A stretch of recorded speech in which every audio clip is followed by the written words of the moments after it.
switch gear to an overview of a different type of weapon this time. This right here is called the ZB39. It's a fairly heavy weapon. It's probably 25 pounds or more. When you look at this, you think, that looks just like a Bren. Well, actually, this right here is what's considered as the Czechoslovakian Bren. And I say that because the Czechoslovakian basically did the design on the Bren, and the Bren Mark I was the military version, obviously, for the British. Well, this right here, the ZB39, was the commercial version of the Bren Mark I. Most people don't even realize that. Well, this right here is a very rare weapon. Like I said, it's a ZB39, and I'm going to kind of put this down just a little bit here, because like I said, this thing weighs 25 pounds, and I'm not getting any younger. This right here is, the caliber is 8x56R, so it's a rimmed cartridge, just like the Bren. As you can see, it looks just like a Bren. It basically is a Bren. Now, very few of these were produced. When they first came out in 38 and 39, and there was a bunch of exports supposed to be made for this weapon. There was supposed to be 1,000 exports to Egypt, 3,000 for Bulgaria, there was 3,000 for South Africa, 4,000 for Turkey, so about 11,000 or so were supposed to be built and exported. Well, that was right during the Second World War, and because Czechoslovakia at the time was occupied by Germany, all those orders basically fell right off. The 3,000 for Bulgaria ended up being 100 or less orders that were actually delivered. So we're talking significantly less than the 11,000. How many were actually produced? I don't think anybody really knows, but basically it's less than 11,000 of these were made. So that right there, less than 11,000 of these were made. Now, by looking at it, basically, it's a Bren Mark I. You take a look at the barrel. The barrel is the same configuration as the Bren Mark I barrel. Notice it's got the silver. It's slightly different in that on a Bren Mark I, it has a one-piece, the barrel and the flash hider is basically a one-piece setup. While the flash hider on this one right here easily screws off, so you can replace it with something else. I don't know if anything else that was ever put on there, but it can be screwed off and replaced. Otherwise, you can take this barrel, you can pop it right off, and they're easy to remove to a point. They're not easy to pop off, but easy enough system. And by doing that, what you do is you press a little button on the side of this lever here. That lever gets rotated out like that, and then at that point, you can pop the barrel off. Well, my barrel on this one here is a little sticky. It takes a good amount of effort, and I don't want to be sitting here pounding on the weapon just to show you how the barrel comes off. But the barrel is removable. It's a quick replace barrel.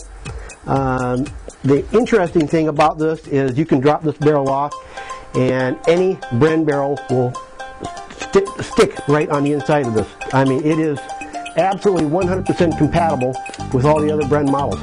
Now, if you notice here, this is basically a Bren Mark I bipod. It's a little fancier because it's a ZB39. The ZB39 is a little bit fancier weapon than the Mark I, and I'll put this down so you can actually see my face. But the ZB39 is a little bit fancier. It had some lightning cuts on the side. It was a lot better done than the Mark I. And I say better done because the Mark I was a war weapon, and they were trying to produce them as quickly as possible, so they weren't really too worried about the finish and quality as far as outward visibility. Well, this is a Czechoslovakian weapon here, and they were always worried about quality, so they actually produced very beautiful weapons, and the ZB39 was a beautiful weapon. One thing you may notice on here is right here, see the pistol grip? Well, that pistol grip on mine is plastic. Well, the reason it's plastic on mine is because I have to worry about 922R, and you have to have so many U.S. parts made for it and installed in order to meet the 922R requirements. And that's one of those dumb regulations. Right here, you'll see a slot that cut on the top and the bottom, that's for an anti-aircraft sight that would snap right on here. Take a look at the back of the buttstock. We got a shoulder rest that just folds right out. It's not a humpback stock, but it's not that far from it. Now, notice on the charging handle is basically the same charging handle that's used on the Mark I Bren. The magazine. Now the magazine, this right here is the ZB39 magazine. Remember, 8x56R. Matter of fact, I have one right here, and I got one round still sitting in here, but that's an 8x56R. And this right here is a Bren 303 magazine. And like I said, Bren 303 snaps right in place. Now you couldn't fire it like this because there's still differences in the bolt as well as the barrel. But if you modify the bolt and swap barrels in the swap magazines, it would fire 303. It's not a difficult weapon to convert to different calibers. This weapon here was also well known, or is well known, for its conversion potential to 7.62 by 54R. And that's done with ZB39 magazines because they actually fit the 7.62 by 54R.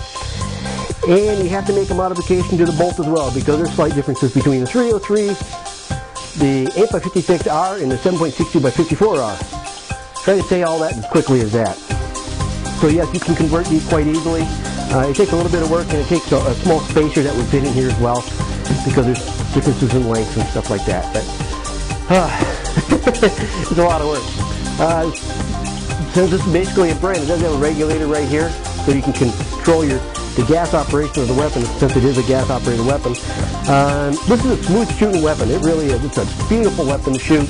If you look at some of the other videos that I have one video showing me shoot this weapon. Something unique about it is, if you look here, it's got a dial sight just like on the Bren Mark I. Like I said, it's a commercial Bren Mark I. What's unique about it is the part, trying to do this here. Normally, this arm right here on a Bren Mark I is on this side, and this is your dovetail for sighting. Well, on the ZB39, it faces forward. On the Bren Mark I, it faces backward. Backwards giving you a longer sight radius, and on the 39 you have a shorter sight radius. That right there is a very quick overview of the ZB39. If you have any questions about the ZB39, feel free to ask. There's not a whole lot about it on the web, and my contacts in Czechoslovakia don't say much about it either. This is probably one of the last Czechoslovakian weapons I do any reviews on for a while. The reviews I have coming up are the ZB26 and the ZB30, but I'm still in the process of finishing those weapons up, since all the weapons that I basically are doing are all built by me, and I got to weld up the receivers and stuff like that. And, like this right here, this is a semi-automatic, and this is ATF legal semi-automatic. This is a registered weapon, meaning that it's registered side, well, not side plate, but it's got a registered receiver. But this right here is absolutely 100% semi-automatic. There's no fully automatic capabilities for this weapon. And that said, there's some differences between this weapon and some of the other weapons I'm going to be doing. Like I said, I'm going to be doing the 26 and the 30. The 26 and the 30 do have a different gas system, and it's kind of a two-piece setup compared to, you got a receiver and you got almost like a gas tube that comes along the bottom of the barrel. So there's a lot more complicated for me to build. So it's going to take a little while. Hopefully I can get them done before the middle of summer. And once I get those completed, I'll do some videos on them as well. And we'll do some shooting as well as that. Also, one other weapon I'm working on is the ZB37. And the ZB37 is a belt fed. I pretty much consider it the Cadillac of all belt feds. It is a beautiful belt fed. We're talking a heavy belt fed. It's not like a MG34 or MG42. Although I got a 34 coming up maybe next week. So that right here is a fairly quick overview. I mentioned that this right here is a semi-automatic, and the reason I mentioned it's a semi-automatic is that's even more rare. Less than 11,000 of these were made. Well, I think there's only about 10 semi-automatics in the world, and this is one of them. So there you go. This is the ZB39. If you have any questions, let me know.